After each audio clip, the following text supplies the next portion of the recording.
Before the new legislature was sworn in on Wednesday, lame duck lawmakers worked through the night and into the morning to pass, among other things, a sweeping bill that, if signed into law, will deliver an overhaul of Illinois' criminal justice system that many have been fighting for years. The plan will end cash bail across the state within 2 years.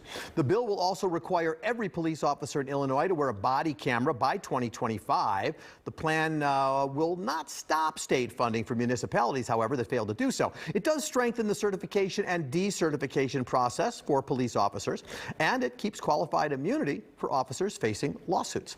State Representative Justin Slaughter is a Democrat whose district spans Chicago's far south side and southwestern suburbs.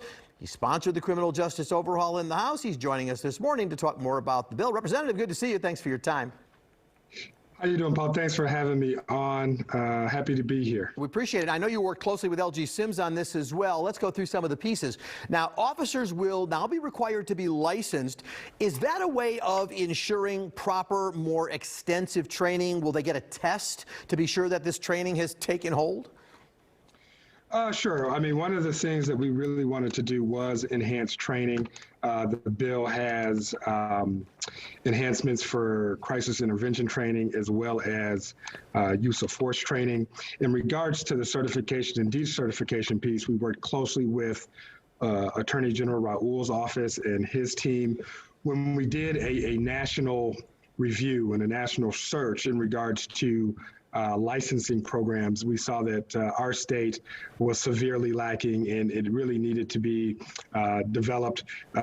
Several states having a more robust system. And so what we did here is really just three things. We enhanced the certification process. We're talking about better background checks, also documenting continuous training of officers as they complete it, as well as a review of disqualifying conduct. And then, of course, we also wanted to strengthen decertification. We expanded the list of misdemeanors that qualify for automatic disqualification. And we set up a system that we are familiar with within our IDFPR agency model, and just felt, like doctors, attorneys, barbers, an occupation as important as policing also needed to be licensed.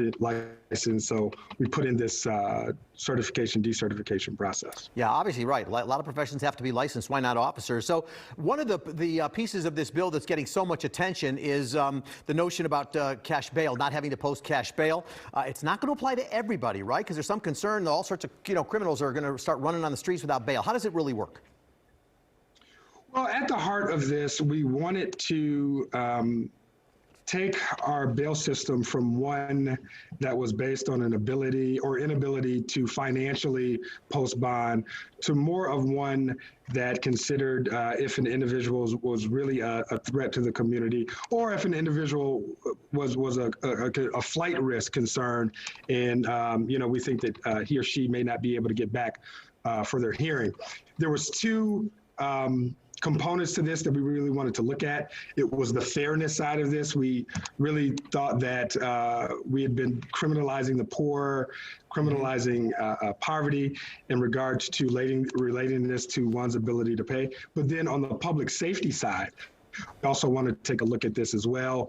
If you are a dangerous, violent individual, you're actually able to be let back out into the community if you have the financial means to post bail. And so we're moving more towards a verified risk assessment tool that we'll be using that will comprehensively take into account the nature of the crime and specifics in regards to the situation and circumstances regarding the individual. And we feel that that will be a more fair system that will actually look at the individual's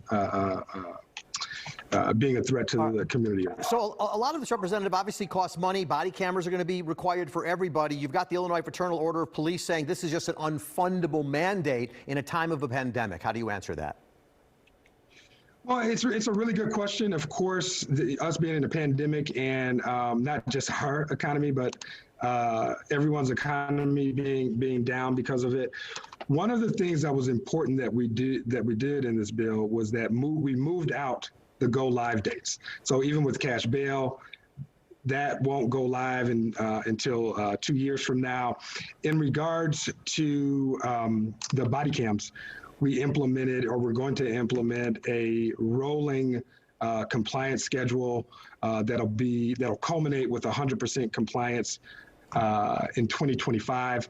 And so, as we phase this in, as we give the state a runway to phase this in, we will be getting the funding together to effectively implement these initiatives. Of course, we'll be looking at cannabis revenues, for example, that are strongly tied to social equity and the harm that the war on drugs has done.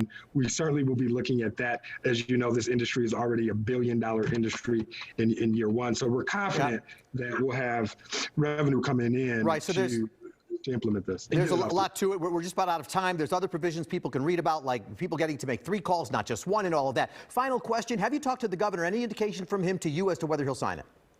We haven't spoken to the governor yet. We are confident that he will sign it. As you recall, he used all of 2020 to express his priorities in regards to criminal justice reform, one time at the beginning and then at the end, also expressing his priorities as well. So based on that, the Legislative Black Caucus is confident that he'll sign the bill. All right, he's got 60 days. We'll see what happens. Thank you, sir. Representative Justin Slaughter, thanks for your efforts, sir. Talk to you soon.